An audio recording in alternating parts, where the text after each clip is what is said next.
Breaking news చూస్తున్నాం. Majlis MP Owaisi సంచలన వ్యాఖ్యలు చేశారు. పాస్పోర్ట్ తో పౌరసత్వం రాదన్న విదేశాంగ శాఖ ప్రకటనపై ఓవైసీ ఆగ్రహం వ్యక్తం చేశారు. త్వరలో బీజేపీ సభ్యత్వం ఉన్న వాళ్లకే పౌరసత్వం ఇస్తారని సెటైర్ వేశారు. కేంద్రం నిర్ణయాలతో సామాన్యులకు తీవ్ర ఇబ్బందులు తప్పవని జోస్యం చెప్పారు.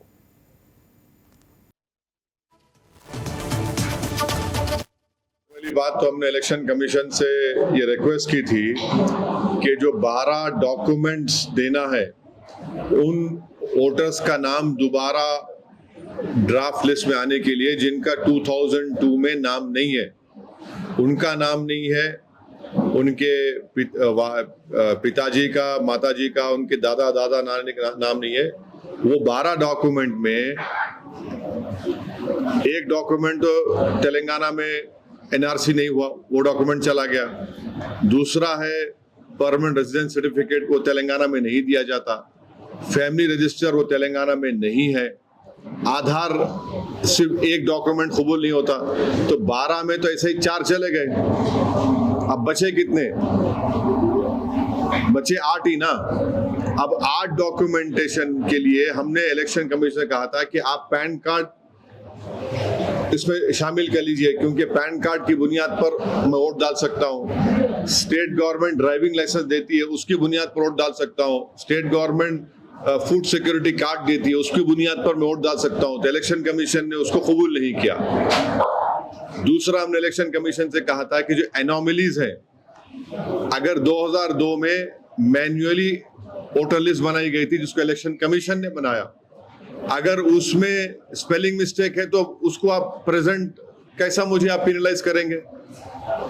भाई, अगर किसी का नाम एस प्रमोद था 2002 में, अब आ गया सौरभ प्रमोद 2026 में, तो इलेक्शन कमीशन बोल रहा है ये एनोमली है।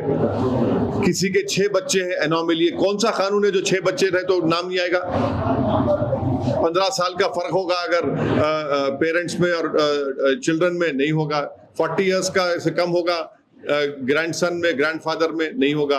ये कैसा होगा बताइए? एनोमलीज कैसा होगा? हम बोले इस पे करेक्शन के लिए। आखिरी और एक बात, ये एक्सरसाइज शुरू से पहले प्री एसआईआर मैपिंग ईसीआई ने की। पहले ये बताया गया था कि प्री प्रिंटेड फॉर्म आएगा, राइट? हम अब नहीं आएगा। अब सिर्फ जो 2026 में जिसका नाम है वोटर लिस्ट में, उसको घर पे लाके देंगे BLO's फॉर्म। वोटर को, इलेक्टर को 2002 का पूरा अपना डिटेल लिखना पड़ेगा। हमने कहा कि जब आपके पास प्री एसआईआर आपने मैपिंग कर ली, वो डेटा आप BLS को दो, booth level assistant political parties की, उसको भी आपने कबूल नहीं किया ECI ने। हमने कहा कि तेलंगाना में उर्दू सेकेंड लैंग्वेज है, आप पूरे इन्यूमरेशन फॉर्म्स इंग्लिश उर्दू में दीजिए, तेलुगु में दे रहे तो ठीक है दीजिए, इंग्लिश में दीजिए, तेलुगु में दीजिए। अब क्या हुआ कि सिर्फ हैदराबाद डिस्ट्रिक्ट में सिर्फ इंग्लिश में दे रहे हैं। कई ऐसे लोग हैं जो तेलुगु नहीं जानते, वो लोग क्या करना चाहिए? कैसा वो भरेंगे बताइए?